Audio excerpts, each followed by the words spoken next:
एक आदमी था तो उसकी बीवी इंतकाल कर गई और उसने तलाक दे दी। 10-11 साल का उसका बेटा था, उसने दूसरी शादी कर ली। एक दिन अपने बेटे से कहने लगा, बेटे वो सगी अम्मा ठीक थी या ये वाली ठीक है? तो बेटा कहने लगा, अब्बा जी ये ठीक है, वो सगी अम्मी झूठ बड़े बोलती थी, सगी अम्मी झूठ बड़े बोलती थी, झूठी थी, ये सच्ची है। उसने कहा, बेवकूफ तेरी माँ झूठी थी? उसने कहा, अब्बा बड़ी। क्या किस तरह? कहने लगा, अब्बा जी मैं ना कभी, आपको पता है मैं शरारती हूँ, कभी मैं शरारत करता था ना, कोई बर्तन तोड़ देता था तो मेरी सगी अम्मा मुझे थप्पड़ मार के बाहर निकालती थी, कहती थी मैं ताला लगाऊंगी बावर्ची खाने को, तुझे सारी रात रोटी नहीं देनी, तू आज भूखा ही रहेगा, बिल्कुल नहीं देना, सारी रात नहीं देना। बड़े दावे करती थी, कस्में उठाती थी, पर बड़ी झूठी थी। आधा घंटा भी नहीं गुजरता था तो गलियों में मुझे ढूंढने लग जाती थी, ढूंढ के लाती थी, ढूंढ के, और ला के ना तो गलती मेरी होती थी, रोना मेरी अम्मा शुरू कर देती थी, वे ओए मैनू ना सताया कर वे पुत्रा। फिर मेरी मर्जी का खाना मुझे पका के देती थी, मेरी मर्जी का, और फिर मेरी अम्मा मुझे तोहफा भी देती थी। अब्बा जी वो झूठी थी, पहले कह रही थी सारी रात नहीं देना, अब आधा घंटा। ये बड़ी सच्ची है जवाब भाई है। मैं शरारत करता हूं तो थप्पड़ मार के निकाल देती है, कहती है रोटी नहीं देनी, फिर मैं सारी रात रो के गुजारता हूं पर नहीं देती। ये सच्ची है, वो झूठी थी। तुम माँ के दर्द को क्या समझे? बच्चे तो कहते हैं अम्मा ने हमें कैद कर दिया, अम्मा कहती है मेरी मर्जी से खाओ, और तुझे नहीं पता उसने कैद नहीं किया, वो तुमसे प्यार बड़ा सच्चा करती है, और बड़ा सच्चा प्यार करती है तेरे साथ, बड़ा सच्चा। बेटा बर्गर खा के आ जाता है, अम्मा कहती है रोटी खा ले, कहता नहीं आपने बैंगन पकाए हुए हैं मैंने नहीं खाने। तो अम्मा मिन्नतें करती है, कहती है चल तू दस की खाना है, तेनू सेवियां ना बना दिया, फटाफट दाल पक जाएगी, क्या खाएगा? वो अब्बा जी मेरी तरह करीब से कहते हैं छड़ पर भूख लगेगी तो आप ही खा लेगा, लेकिन अम्मा कहती है इसने रोटी ना खाई तो मुझे नींद नहीं आएगी। तो इस दर्द को समझना, माँ के सीने में ना, देखे ना एक बच्ची होती है बीए, वो उसने कर लिया, उसकी अम्मा रोज कहती है बेटे सवेरे उठा कर, सास के पास जाएगी तो वो कहेगी कि इसकी अम्मा ने सवेरे उठना सिखाया ही नहीं, अब बेटी कहती है अम्मा जी तो जावांगी वेखी जाएगी। अच्छा उसकी शादी हो गई, उसकी सास ने आहिस्ता आहिस्ता शिकवे शुरू कर दिए, खामन से कहने लगी तू इसको उठाता ही नहीं सवेरे, वो भी कहता है कमरे में जाके अम्मा शिकवा करती है तू उठती नहीं। अब बच्ची लाडली थी, वो नहीं थी उठती टाइम पे। जिंदगी के 22 साल 23 साल वो सवेरे नहीं उठी, वक्त पे नहीं उठी, मिसाल दे रहा हूं। फिर उसी बेटी को अल्लाह ने एक बेटा अता कर दिया। सुबह 100 आवाज उसकी अम्मा देती थी पर उसकी आंख नहीं खुलती थी, लेकिन उसी बेटी का बेटा सहरी के वक्त हल्का सा रोता है, सारी दुनिया सोई है पर अम्मा उसकी फटाफट जागती है, फटाफट जागती है। मैं गुलाम हूं एक आस्ताने का, और मैं समझता हूं जो किसी का मुरीद ही नहीं उस पर तो साया ही नहीं, उसे चाहिए किसी बुजुर्ग का साया हासिल करे। लेकिन भाई ये बात भी बड़ी सच्ची है कि मेरे जैसे पीर के हाथ में 5000 रुपया नजराना दो ना, पीर साहब दुआ करना, तो पीर साहब ने दुआ पक्की याद की हुई है सबके लिए, रटी रटाई, अल्लाह खैर करे अल्लाह भला करे, और सबके लिए रट्टा लगाया हुआ है। और अम्मा को बेटा वैसे ही कह जाए, वैसे ही अम्मा मैं इंटरव्यू देने जा रहा हूं जरा दुआ करना, वो बीबियां मंगा के दुआए तंजीना पढ़ाना शुरू कर देती है, और सारी सारी रात मुसल्ले पे बैठी। इस दर्द को समझना। और भाई बड़ा वेल ड्रेस बेटा होता है, वेल ड्रेस नौजवान, वो 18,000 का जोड़ा पहनता है, 7,000 का जूता खरीदता है, वो कीमती किस्म की घड़ी इस्तेमाल करता है, लेकिन उसी बच्चे के जब अपने बच्चे होते हैं ना तो बीबी को कहता है ये ले 10,000 रुपया, बच्चों के कपड़े खरीद ले, मेरे सही है अभी कल ही तो खरीदे थे। और बाप, और तू समझा ही नहीं यार, 30 साल बाप ने जवानी सारी सऊदी अरब को दे दी, लेकिन तेरा ख्याल रखा। मैं ऐसे लोगों को जानता हूं जिन्होंने 30-30 साल परदेश में कंबल नहीं बदला, और जहां गए थे तो एक कंबल खरीदा था फिर बदला नहीं। तू माँ बाप के बारे में, और यहां बच्चे हिसाब करते फिरते हैं, भाई तो पिछले महीने भी 5,000 दिता सी, तुसी पैसे का कर दे की हो, मां बाप से हिसाब करता है तू। तिरमिजी शरीफ के लफ्ज हैं, एक सहाबी ने आके अर्ज की, या रसूल अल्लाह, पैसे विरासत के नहीं, मेरे अब्बा जी ने नहीं दिए मुझे, और मैंने खुद मेहनत करके कमाए। अब मेरा अब्बा मुझसे पैसे मांगता है तो क्या करूं? और मेरे हैं, मैंने कमाए हैं, अब्बा जी ने नहीं दिए, विरासत नहीं, हिस्सा नहीं मिला। हुजूर मेरा अब्बा मांगता है तो मेरे लिए हुक्म क्या है? तो नबी पाक ने फरमाया, क्या कहा तुमने? पैसे तेरे हैं? कहा हुजूर हाँ। तो फरमाया अब्बा किसका है? कहा या रसूलल्लाह मेरा। तो फरमाया अगर तू अपने वालिद का है तो तेरी हर शय तेरे वालिद की है, तू भी तेरे वालिद का है तो तेरा माल भी तेरे। मां और बाप ये तो हुस्न है जिंदगी का, ये तो वकार है इंसान का।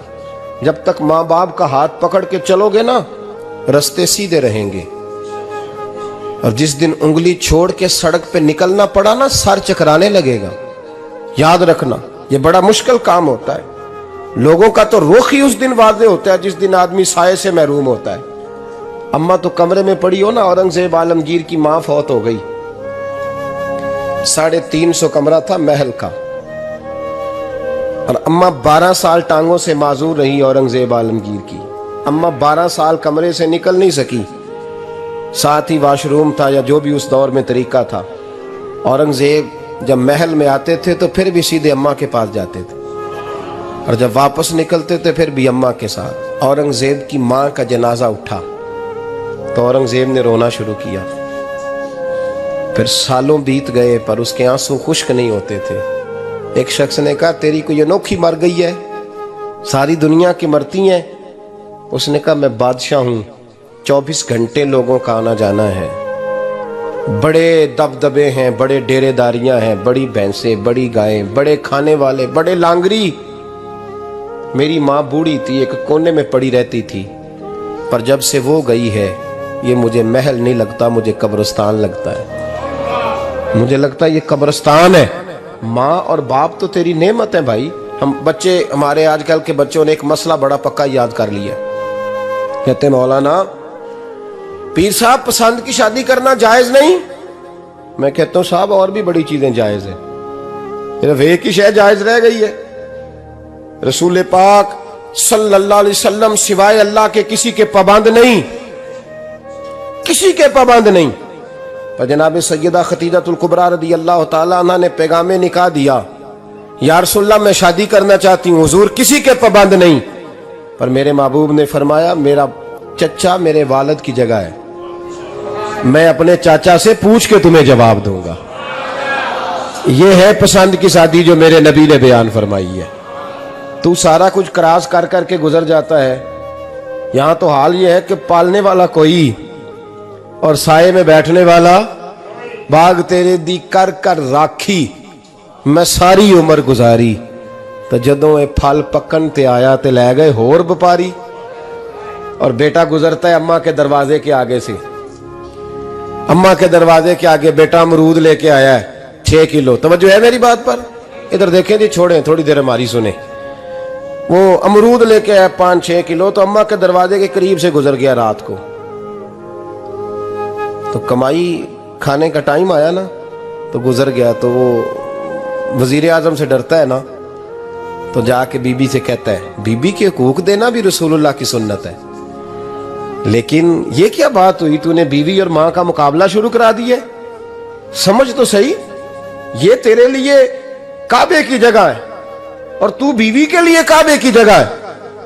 उसे भी समझना चाहिए, गौर करना चाहिए। 5 किलो अमरूद लेके तो मां के कमरे के करीब से गुजर गया है। बीबी को जाके कहता है चल आधा किलो अम्मा को भी दे, उसके कौन से दांत हैं। तो प्लेट में डाल के वो लाई है। तू समझा ही नहीं, तूने गौर ही नहीं किया। बंदा तो वो ठीक नहीं था, नेपोलियन। तो किसी ने उससे पूछा था बता जिंदगी में पैसे लेने का मजा कब आया?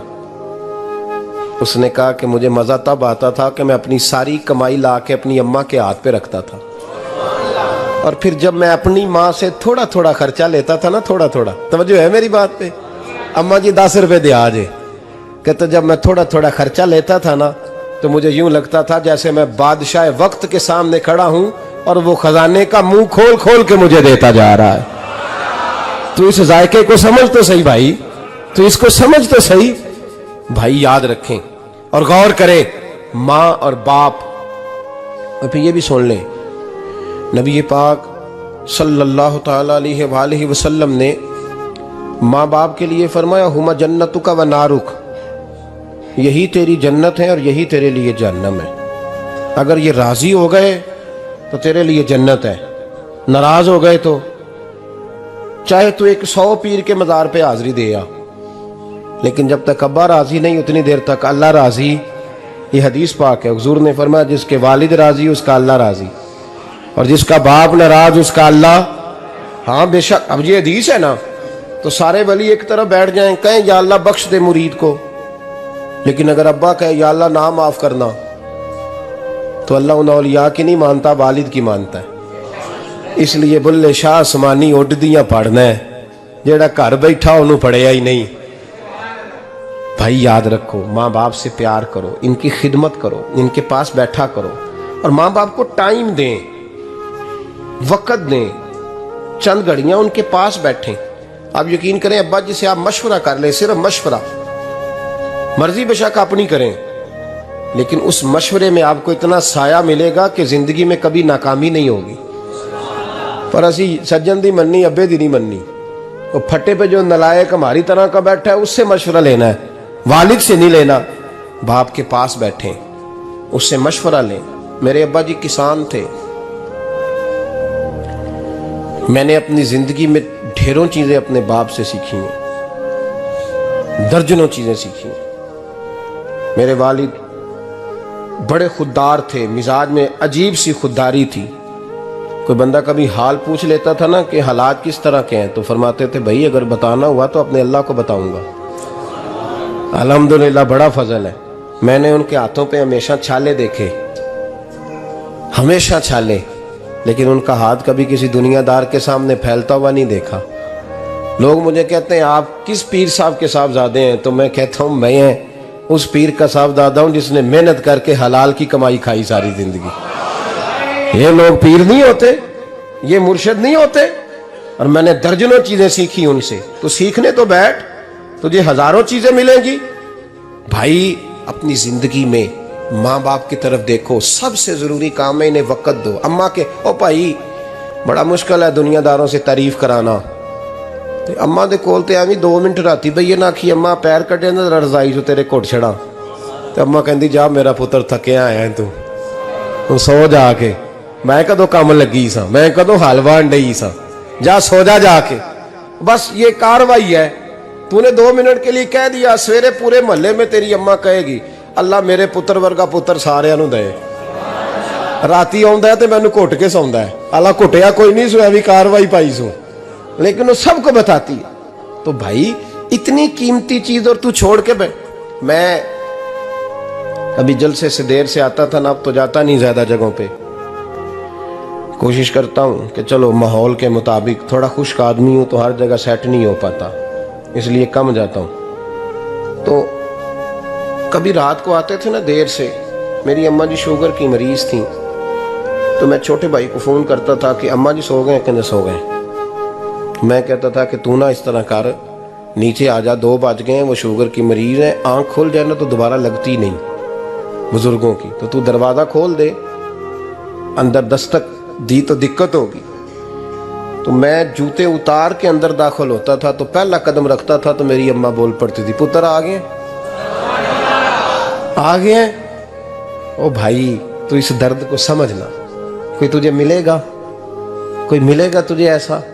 अब मैं दूर दराज भी चला जाता हूँ, उनकी जिंदगी में नहीं जा पाया, कहते हमने नहीं जाना, घर में रहना है। इस कैफ को समझ ले, इस दौलत के करीब हो जा। हज़रत अबू हुरैरा रदी अल्लाह ताला अन्हु फरमाते हैं मेरी अम्मा बूढ़ी थी, मैं उनकी खिदमत करता था। बाप की खिदमत और माँ की खिदमत सबके हिस्से में नहीं आती, ये रब जिसे महबूब रखता है उसे ये मौके अता करता है। खुश नसीब है जिसे बूढ़ा बाप मिले और वो नौकरी करे, खुश किस्मत है जिसको बीमार माँ मिले और वो नौकरी करे। हजरत अबू हुरैरा फरमाते मेरी अम्मा बूढ़ी थी, तो उनका मैदा कमजोर हो गया था, तो मैं उठा के पखाना पेशाब करता था तो कई दफा मेरे ऊपर कर देती थी। ये हजरत इब्न जौज़ी अलैहि रहमा ने इसको लिखा है। फरमाते हैं मेरे दिल में ख्याल आता था कि मैं बड़ा खिदमत गुजार हूं अपनी माँ का। एक दिन मैं हजरत उमर के पास बैठा था उनके दौरे खिलाफत में, तो एक शख्स आ गया। उस शख्स ने आकर के कहा कि हजरत उमर से हुजूर एक मसला पूछना है। फरमाया पूछो। वो कहने लगा हुजूर मेरी अम्मा बूढ़ी हो गई है, बीमार रहती है, मरीजा है, मुझे आवाज देती है बेटे पेशाब आया है, आवाज देती है तो मैं अम्मा को उठाता हूं। अभी मैं बैतुल खिला तक, वॉशरूम तक जाता नहीं कि मेरी अम्मा मेरे ऊपर पेशाब कर देती है। हजरत उमर से कहने लगा हुजूर बचपन में मैं अम्मा पे पेशाब करता था, अब अम्मा मेरे ऊपर कर देती है तो हक अदा हो गया ना। हजरत अबू हुरैरा कहते हैं जब उसने सवाल पूछा तो मेरे भी कान खड़े हो गए। मैंने कहा ये तो मेरे वाला मसला पूछ रहा है, मेरे वाला मसला पूछ रहा है। मेरे पास एक दोस्त जुमा पढ़ने आते हैं बड़ी दूर से, मुझे कहने लगे हजरत साहब जदों भी मैं आउना ना तुसी मेरी ही गल छेड़ देंदे हो, वो जो बात होती है ना बिल्कुल मेरी होती है। मैंने कहा नहीं यार जो मैं कर रहा होता हूँ वो मेरी भी होती है, वो सारे मुआशरे की होती है। हमें लगता है कि मेरी हो रही है, हालांकि वो बात हमारी सबकी मुश्तरका होती है। सुन ले और याद रख ले। हजरत अबू हुरैरा फरमाते मेरे कान खड़े हो गए। मैंने कहा इसने तो मेरी बात पूछनी शुरू कर दी। हजरत फारूक आजम से कहने लगा हुजूर बचपन में मैं अम्मा पे पेशाब करता था, वो मेरे ऊपर कर देती है तो हक अदा हो गया। हजरत उमर कहने लगे नहीं कोई नहीं हुआ। उसने कहा हुजूर मुझे समझाएं, वो सारे काम जो मैं अम्मा के साथ करता था अम्मा मेरे साथ करती है तो क्यों नहीं हुआ। हजरत उमर कहने लगे भाई पेशाब तो तू भी अम्मा पे करता था और अम्मा भी तेरे ऊपर करती है, पर तेरी और तेरी माँ की सोच में बड़ा फर्क है। उसने कहा हुजूर किस तरह, तो क्या जवाब है सैयदना फारूक आजम का, लौ काना नबीय्यम बाद लकाना उमर इब्न खत्ताब। क्या जवाब है। हजरत उमर फरमाने लगे तेरी और तेरी माँ की सोच में बड़ा फर्क है। कहा हुजूर किस तरह। फरमाया जब तेरी अम्मा तेरे ऊपर पेशाब करती है ना तो तू दुआ करता है कि या अल्लाह बूढ़ी हो गई है इसे पर्दा दे दे, और जब तू अपनी अम्मा पे पेशाब करता था तो वो दुआ करती थी या अल्लाह मेरे लाल को लंबी जिंदगी अता फरमा। फरमाया ये तेरा और उसका फर्क है। कहा जब तेरी और तेरी माँ की सोच में। और नबी पाक सल्लल्लाहु अलैहि वसल्लम ने फरमाया है जितने भी गुनाह इंसान करता है ना अल्लाह करीम सजा को रोक देता है, क़यामत में सजा देगा। और जो माँ बाप का नाफरमान है ना उसको दुनिया में भी सजा मिलेगी। जो माँ बाप का नाफरमान है उसे दुनिया में भी। आप यकीन करें बच्चे थोड़ा सा पढ़ जाते हैं बेचारे तो माँ बाप से कहते हैं अब्बा जी तुसी पुराने दौर दे हो, तो की पता होवे। और तुझे पता ही नहीं भाई, तुझे खबर ही नहीं, ये पुराने दौर के नहीं, तू बेवकूफ़ों के दौर का है। तू समझ ये कोई तालीम है। अकबर अलाहाबादी ने कहा था हम ऐसी लाखों किताबें काबिले ज़ब्ती समझते हैं, जब्त करने को दिल करता है। हम ऐसी लाखों किताबें काबिले ज़ब्ती समझते हैं जिनको पढ़ के बेटे बाप को खबती समझते हैं। बात है करने वाली। माँ और बाप इतना बड़ा दर्जा है। और भाई सुन लो और इस बात को याद रखना, दुनिया में सियाबी होने से बड़ी विलायत कोई नहीं। सारे वली गौस कुतुब अब्दाल मिलके भी सियाबी के कदमों की खाक तक को नहीं पहुंच सकते, लेकिन हजरत अवैसे करनी सियाबी नहीं बन सके सिर्फ अपनी अम्मा की वजह से पीछे रहे। महबूब ने फरमाया तू वहां रह के माँ की नौकरी कर, तेरा नबी तुझसे राजी है। इतना बड़ा काम उन्होंने छोड़ दिया, हुजूर की जाहिरी ज़ियारत नहीं कर पाए। और तू कहता है मैं फलाने पीर साहब के आस्थाने पे होता हूं, अम्मा बड़े भाई के पास होती है, मैं जाता हूं तंजीमों के साथ जमातों के साथ और अम्मा फलाने के साथ। ये कैसी बात हुई, ये किस तरह का मसला हुआ। जो तेरी ड्यूटी है उस ड्यूटी को पहले अदा कर, नौकरी को पहले कर, फराइज का अदायगी पहले कर। तू फर्ज छोड़ के नफल के पीछे जा रहा है, इस काम को पहले सर अंजाम दे। मेरे नबी पाक सल्लल्लाहु अलैहि वसल्लम ने फरमाया वालिदैन के नाफरमान को दुनिया में सजा मिलती।